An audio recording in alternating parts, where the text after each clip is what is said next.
আসসালামু আলাইকুম। আবারও আমাদের চর অঞ্চলের কৃষি জমি ভেঙে ভেঙে ভেঙে ভেঙে যাচ্ছে, কৃষি আবাদ ভেঙে যাচ্ছে, ইত্যাদি ইত্যাদি সব কিছু ঘর বাড়ি চুরমার হয়ে যাচ্ছে আমাদের এখানে।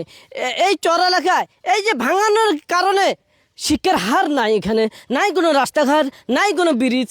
এই কুল থেকে ওই কুল নদী সতার দিয়ে যেতে হয় এবং ছোট লৌকো দিয়ে যেতে হয়। যার লৌকো আছে তিনি লৌকো দিয়ে যাতায়াত করে, আর যার লৌকো নাই নদী সাঁতার দিয়ে ওই পার থেকে এই পার, আবার এই পার থেকে ওই পার যাইতে হয়। আসলে আমি দিশাহারা হয়ে গেছি। যদি নতুন সরকার যদি আমার এই চর থেকে ওই চরে একটা ব্রিজ দিত, এই নদীর কিনারে যদি বাঁধ দেওয়া যেত ব্লক দিয়ে এবং ভারী বস্তা দিয়ে বাঁধ দেওয়া যেত, আমি আশা করি এই কুল থেকে ওই কুল আর যাইতে হতো না, ব্রিজের উপর দিয়ে যাইতে হতো এবং আমার এই ব্লক দিয়ে বাঁধ হলে কৃষি জমি আমার ভেঙে যেত না, এটাই আমি আশা করি। আবার দেখেন কৃষি আবাদ পর্যন্ত ভেঙে যাচ্ছে, দুঃখ।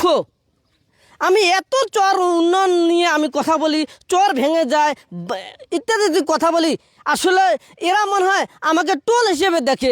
আসলে কোনো কার্যকর কোনো আমি দেখতেছি না এবং চরবাসীও কোনো কার্যকর দেখতেছে না। শুধু শহরগুলোয় উন্নয়ন হতেছে, শহরে কাজ হইতেছে, শুধু কাজ নাই শুধু আমাদের চর অঞ্চলে, কারো নজরে পড়ে না শুধু আমার মরুভূমি এলাকা, মরুভূমি চর উন্নয়ন।